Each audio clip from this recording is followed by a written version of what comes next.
Science is the great antidote to the poison of enthusiasm and superstition. Hi, I'm Juliet Sellgren, and this is my podcast, The Great Antidote. Named for Adam Smith, brought to you by Liberty Fund. To learn more, visit www.AdamSmithWorks.org. Welcome back. Today's date is March 27th, 2025, and I am excited to bring on a very special speaker today to be talking to us. Her name is Grace Bydalek, like Bedazzle. She is the director of the Dissident Project, which, if you haven't heard of it, it is a project of nonprofit young voices that is dedicated to educating American high schoolers against authoritarianism. We're going to be talking about why high schoolers, how does educating work? It's very active relative to a lot of thought work, especially in this space. And so what does that mean? Why? I have a bunch of questions. She's also a visiting fellow with the Independent Women's Forum.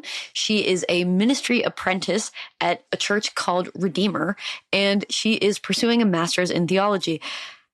I'm hoping to have her on again to talk about all the rest of that stuff because it sounds super awesome. She's also an actor. So Grace has a lot going on. Thank you for taking the time to come on the podcast. Juliet, I'm so excited to be here. Thank you for having me. So first question, what is the most important thing that people my age or in my generation should know that we don't? Yeah, that's a great question. And I'm glad that you ask it consistently to all of your guests. I think what people your age should know that you don't is that politics are boring.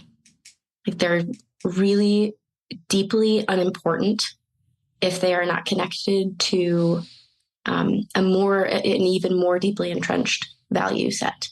So I think we see, and we talked about this a little bit before we hopped in, but I think we see a lot of very ideologically convicted young people nowadays whose political ideas are not necessarily attached to a deeper set of values. And that is really, it's actually dangerous. And I think another podcaster that I really admire, named Allie Beth Stuckey, says, politics matter because policy matters because people matter. And that's the only reason, in my opinion, to be involved in politics. They're a necessity, but they're boring. Is what I would say to that question. Yeah, I mean, the way you've described it is kind of like I don't even want to go so far as to call it a necessary evil, but it's like the necessary like drudgery that you have to do sometimes. And that's probably the best framing of it I've heard, because if you think it's interesting, if you think that it's more than just, I don't know, something you can kind of hop in or out of at any time, and the issue, sure, changes, but the thing itself is the same. Yeah. Then are you really moving the needle? Is that the best way? It makes you boring as a human being. It bifurcates your thinking. It polarizes your thinking in a way that's actually totally counterproductive. It makes you less of a critical thinker. It makes you unable to view the person across the table from you as a fully fledged human being. Like if you are totally in ideological lockstep with any one political party, you have lost the thread. And I wish that we as a population had more perspective on that. Mm-hmm.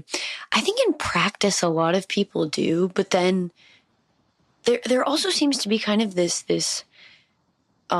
guilt, or even I want to call it like what we think civic responsibility looks like. Where you need to be involved or you need to know what's happening, when in practice that's really hard and it's not necessarily good for you or helpful to the actual process. I think in practice, most people really don't know or care or can know everything that is happening in this one part of life all at once. And so they don't, and then it's still fine. How did you learn that? Like, has it always just been something that has been kind of evident to you, or was there a process by which you kind of realized more and more this reality? That's a really great question. I grew up with really thoughtful conservative parents, right? So parents who, and man, I could wax poetic about my parents. I won't do it, but I could. Parents who were raised with very little means. They had wonderful and earnest parents themselves, but really were like sort of bootstraps people. Mm-hmm. And the way that I saw my parents interact with any given person had, their interactions with them had no bearing. Like my parents interacted the same way with plumbers that they did with bankers, that they did with conservatives, that they did with liberals, that they did with like everybody was a child of God in my house growing up. And there was a real like Imago Dei vision of people. My dad had deeply held political convictions, but it would never have had any bearing on the way that he treated people. And then I went to Michigan, University of Michigan, for musical theater, actually, awesome. And creative writing, which is like a whole other conversation to enter into, a whole other cultural conversation to enter into. And many of the people that I was in school with, a boy that I dated had never met a Republican, had never met a conservative person, because you're entering this like very liberal bubble. And so the bubble of all bubbles, arguably, like the epitome of the bubble. The epitome of the bubble. And so what I recognized was, like these people are wonderful. They've just not been able to put a relatable face to an ideology, which seems very scary to them, to a set of ideas, which seems very scary to them, to a life experience, frankly, which seems very scary to them. And so I was pretty open about my background, about where I'd come from, and about what I believed. And then those ideas were really tested by fire, I think. And then I came to the city. There was sort of a political fallout, if you will, during the 2020 election in particular, where a lot of that community sort of receded. And that was painful in its own way. And I'm sure we can talk about that more at a later date. It was painful. And just to keep myself honest, I think in this podcast, I can say I really started, especially 2020, 21, 22, 23, when I started to be very politically involved and politically minded. And I stepped into sort of the liberty space, if you will. You find yourself slipping into that polarized mindset really, really easily.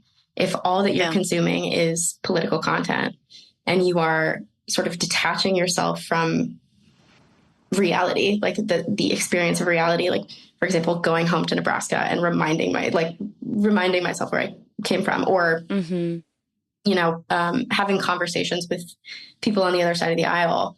Not only do you sort of harden, and are you sort of unable to express your positions in an intelligent way anymore because you have no idea what the other side is thinking, but you become boring. Like you really do. You really do. If you're just focused on podcasts, you become boring. Or on podcasts. On Listeners, podcasts, ignore that. It is. I had this kind of weird moment. I was in this politics of the Holocaust class with this fabulous professor. And it's not politics like politics. It's like, how do we understand the forces in society and in culture and in government that allowed this to happen? Super fascinating. But there was something my professor said, and I don't remember what it was, but I remember this image that popped into my head of Mean Girls. It is very like, now, if anyone heard that and has no idea what I'm about to refer to, you need to watch it. But the moment when Katie is unable to relate to her old friends because she's become a plastic and she word vomits and all she can think about is herself and what she's wearing and the social dynamics of the people around her. And she's not thinking about the people behind all of that stuff. Switching the place of who's in the forefront, the political dynamic, not in this case, political as in politics, but political as in like interpersonal, social, whatever. When that comes before the people, you word vomit. You become this awful, maybe not awful. I don't even want to say that. Sound bites. It's you. All you have to offer to the conversation are sound bites that you've heard from a political podcast or, a commentator or whatever. Like you lose your ability, you cede your ability to think critically. And that is scary. Because you can't go deep into a thought or into a relationship with someone. And so then what happens is you also literally pick up on the littlest things and the shallowest, most unimportant little bits of events. Oh, she was wearing these really ugly flip-flops. Like, how could you believe that? Or like, they were talking behind closed doors about passing this one thing and so said this. Or someone donated a bunch of money in this direction. And it's like, at a certain point, you don't even know who that person is. You become a caricature of yourself. And I think, we've had conversations about femininity, right? And how on either side of the quote unquote political aisle are these ideas about what femininity should look like that are dehumanizing. Frankly, they separate the person from their God-given talents and proclivities and tastes. And they're really anti-human, in my opinion. And so we as women, as, critical thinkers, we should be talking about this. We should be talking about this more than we are. I totally agree. We're taking the first step here. So the Dissident Project, to me, is very clearly related, but it's so much more extreme in a sense, because it's not how we deal with each other and the problems we have within a relatively free country. It is explaining to young people young people that are younger than I am, that this whole extreme that is almost unimaginable is real and possible and needs to be guarded against. So to kind of wade into this relatively slowly, why does it exist? How did it start? And how did you get involved? Like, what was kind of like the origin story of the project and your involvement in it? Yeah. So we're really comfortable here in the Western world. We're very comfortable. And to an extent, we have a sort of concerning historical amnesia, if you will. I think we know very little about authoritarianism. We toss that word around. Nellie Bowles talked about this in her recent book with the word racism, how you sort of slap the label onto everything until there is this sort of semantic overload, which strips the word of any meaning at all.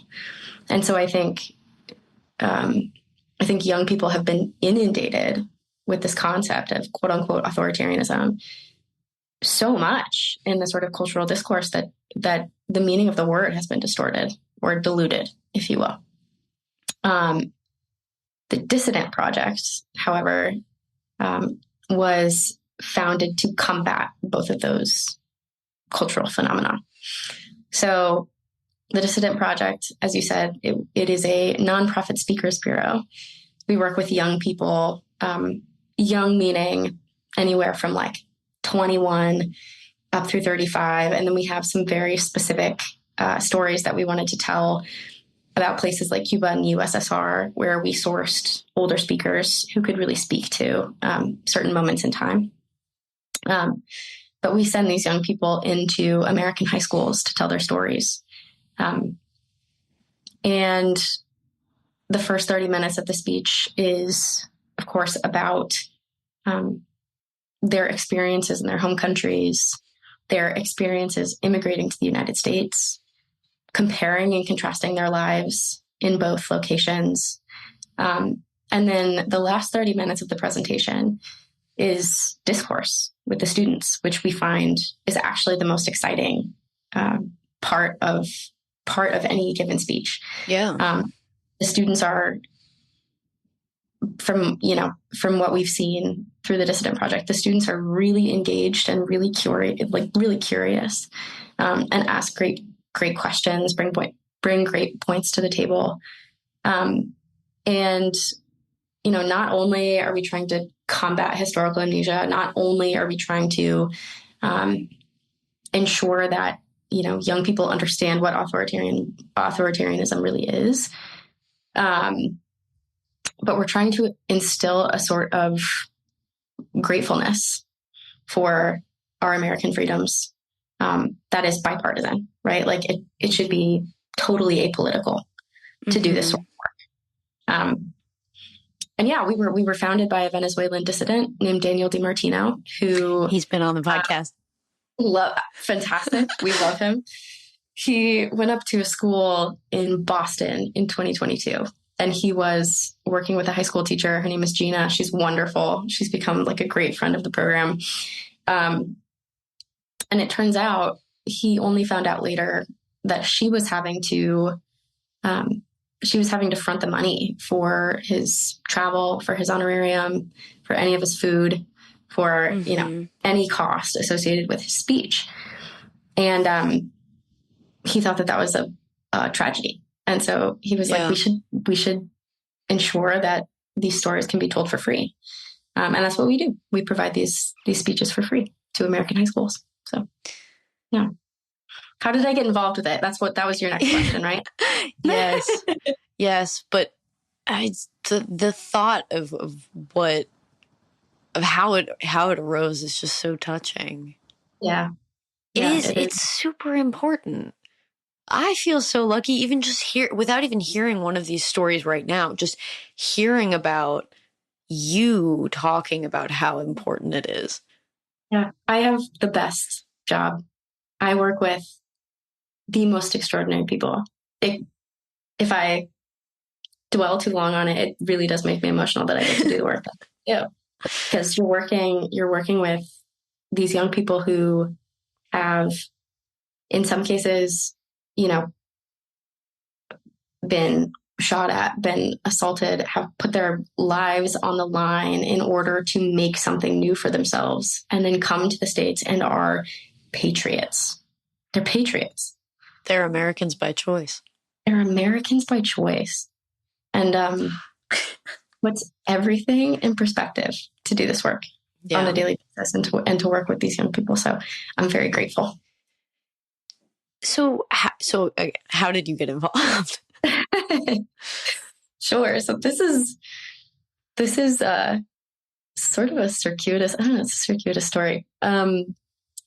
I was a professional actor in the city. I, again, majored in musical theater, graduated, I got the agent, showcased and was working in that industry. And having been ideologically at odds with most of the people at my school, I knew that musical theater was not the only thing that I wanted to do, forever. Yeah. I knew that eventually I would branch into this world. If I was blessed with the opportunity to do it, I was going to. Mm-hmm. And I remember during COVID, just seeing the absolute insanity that was sort of engulfing the world and our cultural discourse, and authoritarian lockdowns being instituted, and so I was looking around, and then Barry Weiss actually posted her resignation letter on her website when she resigned from the New York Times, and I remember thinking, oh man, that's so brave. Like, that's so brave. And that's the sort of person that I'd like to be. Mm-hmm. I think it's time to find a way into writing. and just see what happens. So I actually found Young Voices and became a contributor. And through that program, was able to write a lot about theater and the sort of cultural dynamics surrounding it and the conversations that were being had or weren't being had. And my mentor was Daniel DiMartino. And so we got very, very fast. And he started the Dissident Project as I was finishing the Young Voices contributorship. And he was just looking for somebody to come on as a project manager of sorts. And so I interviewed for the job. I got it. And then in January of 2023, I was promoted to director of the organization. Wow. Yeah. So you were talking about how, I mean, it's some of the most extraordinary people you've ever met. And like, from what you've said, we kind of know why and how. But what have been kind of some of the lessons that these people that you get to interact with and that you get to send to high schoolers? Like, what are they bringing? What are some of the major takeaways? I mean, either in conversations you've had with them or when they go give speeches, what jumps out other than authoritarianism is pretty much bad for people? Right. What else that we wouldn't necessarily think of or expect that maybe to you seems obvious now because you've been surrounded by people who have experienced this sort of stuff and who talk about it? Yeah. That's a really good question.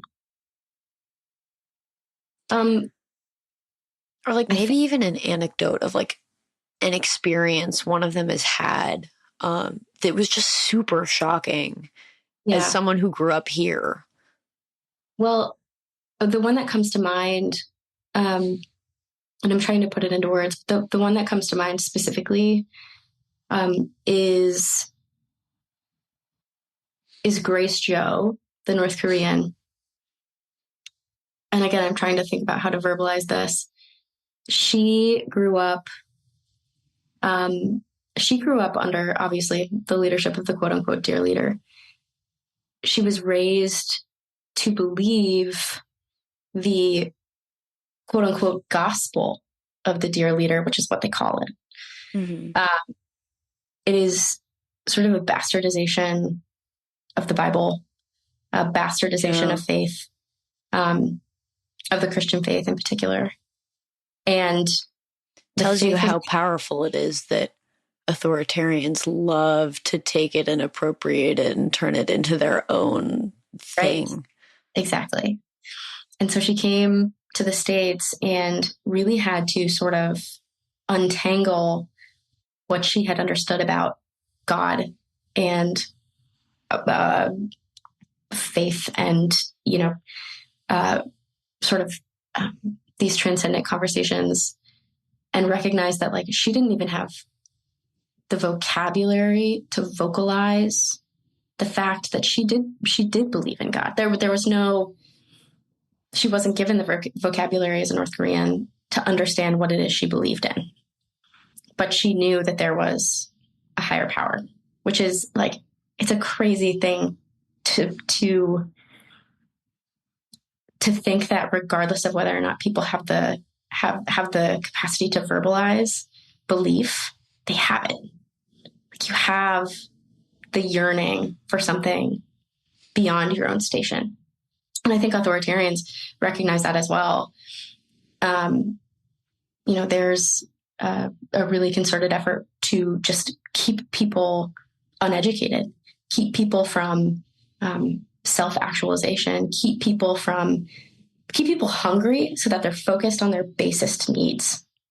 Yeah. With the understanding that we also have a base need for belief and for connection, and for a relationship with a higher power. And like, these are base needs.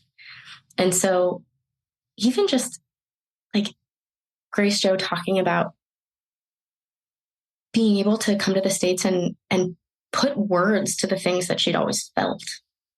Like that's crazy. Exist, yeah. That's amazing. That's amazing. It's so weird to think. I mean, I joke because France has kind of like this centralized bureau that like puts out this dictionary every year of like words that are French words. And they've started having to, against their will, really add like Americanized, like English words that French people use. But they tried for the longest time to basically centralize the language. But the thing is, language can't be constrained like that. Mm-hmm. But even that is not the furthest extent of control in this realm. The fact that we make up words all the time, that we have the freedom to even attempt to make a sound to express a thought or a feeling or a desire or a concern. Yes. It never occurs to us at all, even when I joke about it. Yeah, the oppression runs that deep. And that's not what, like, that's something that I don't think people understand, is the oppression runs down into like the deepest corollaries of what it means to be a human. And I think Grace does a great job of showing young people that whenever she speaks. Well, and so this is what's weird is whenever you talk about stuff like this, not you, but just generally, there's kind of this like, oh, well, but they have really high literacy rates.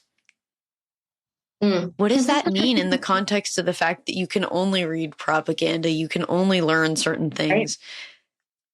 Does it matter? Really missing the point. That you know a language that doesn't have a word for God, that doesn't have a word for, well, I mean, I guess it probably has a word for love, but like familial love, probably on the outs too. That doesn't have a word for rape. Yeah. I mean, how do you deal with the best and the worst of what it means to be a human, to experience life on Earth and life beyond Earth? Like, how do you even parse out what that would mean? That's the question. Like, it can feel very sort of cut and dry and, you know, like something that you can sort of wedge into a curriculum, you know, given like the appropriate context. It can feel that way. But what we're really trying to do at the Dissident Project is to catalyze these sorts of conversations. Like if people leave a speech by Grace Jo or by Daniel or by one of our, actually two guys named Alvin from the People's Republic of China, or like what, like if somebody leaves a dissident speech and is prompted to ask these deeper questions, and we know that we've done our job. So why high school? And what has the success been? I mean, I'm guessing after hearing something like that, there'd at least be someone, but how has it been kind of doing this with the audience of high schoolers? Yeah, it's been awesome. It's been awesome. I think high schoolers are inherently curious. The reason that we chose high schoolers as a demographic is because you look at the modern college campus and you recognize that colleges, and we've talked about this a little bit, colleges are no longer for ideological exploration. Yeah. Therefore, oftentimes, and I hate to use this word because a lot of semantic overload associated with it, but therefore indoctrination. You've been ideologically entrenched by the time that you get to college. And there are wonderful campus groups working to bring dissidents in front of these in front of these students. And so, you know, that is number one, a market that is, again, more difficult because of the ideological entrenchment, but also saturated. And we thought to ourselves, like, there's nobody doing this on the high school level. There's nobody that is focused specifically on this really, really crucial time where young people are actually seeking. They're forming their deepest opinions. They're forming their belief systems.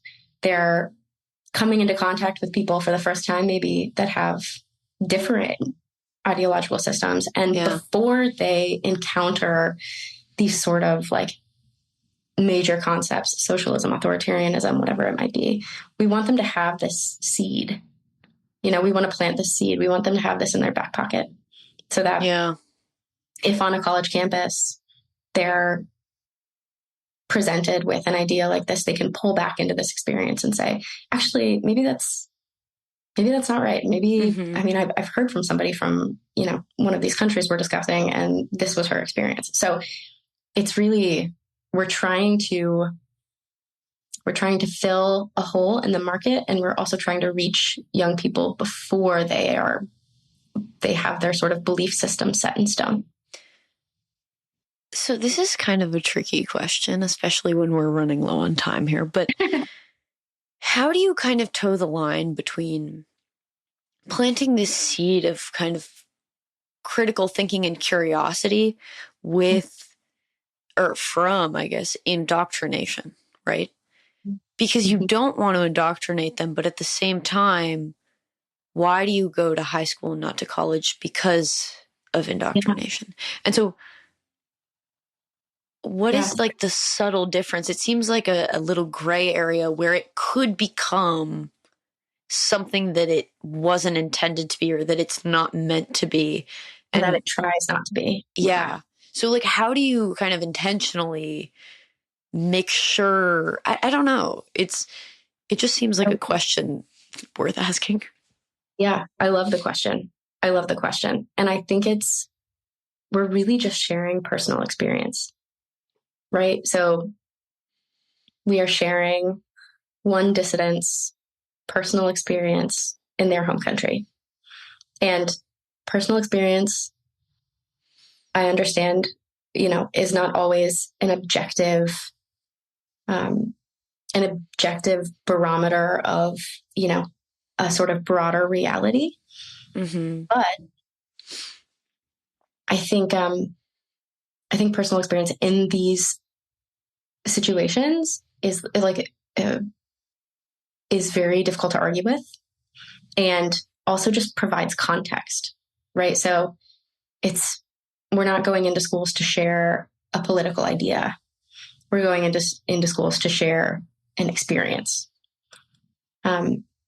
which is where I think our organization differs from, for example, like Young Americans for Freedom, or whatever other sort of ideological campus organization you can think of. There are plenty. It's really just about sharing experience. As someone who is not in high school and unfortunately can't have a dissident come to their school, what do you think, if you could put one word to what it feels like to be in the room, to like hear from one of them? Yeah. I mean, one word, I hope it's expansive. I hope it's expansive. I love the word aperture. Like I heard it as like an 8th grader, and I've just sort of clung to it, but I hope it widens your aperture as a young person, and you're able to sort of contextualize your own existence and your own blessings, frankly, in a new and deeper way. Yeah. You're able to put yourself in context. And I know it's certainly something that I would have really loved as a high schooler, and I really wish I had the opportunity to see. Yeah. But yeah, I think that's why we do it. That's phenomenal. I mean, especially I was just thinking about how you said it's not an objective barometer, but we're so flooded with data and statistics, and they can kind of say anything, but at the same time, we have a lack when it comes to all these places. That's one of the characteristics of authoritarianism. You don't let things out. You don't let people in. You don't let people out. You don't let information flow. And so we don't actually know. There's like not much we can do to show it. Yeah. And arguably, this is the most effective way anyways to communicate something that is so opposite of what these sorts of rulers and regimes want from you, which is, again, the removal of like the basis of what it means to be a human being, which in part is the emotional response. Okay. One last question very quickly. I love it. Thank you so much for taking the time. I really appreciate it and would love to have you on again. But what is one thing that you believed at one time in your life that you later changed your position on, and why? Yeah.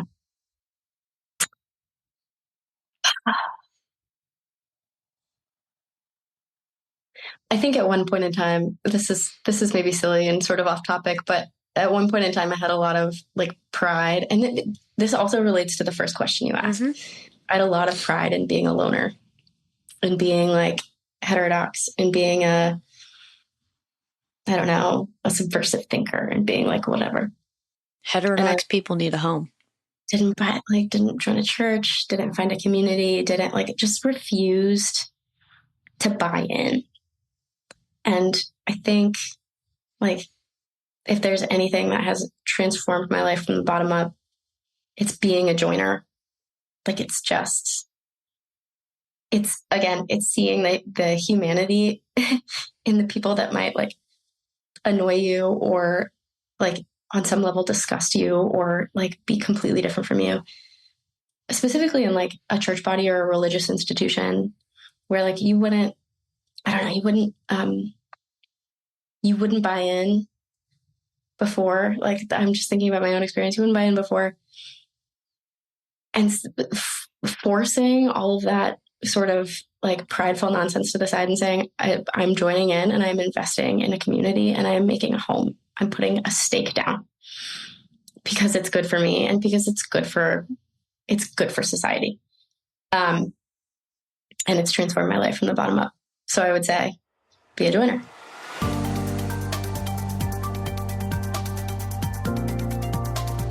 Once again, I'd like to thank my guests for their time and insight. I'd also like to thank you for listening to the Great Antidote podcast. It means a lot. The Great Antidote is sound engineered by Rich Goyette. If you have any questions, any guests, or topic recommendations, please feel free to reach out to me at greatantidote@libertyfund.org. Thank you.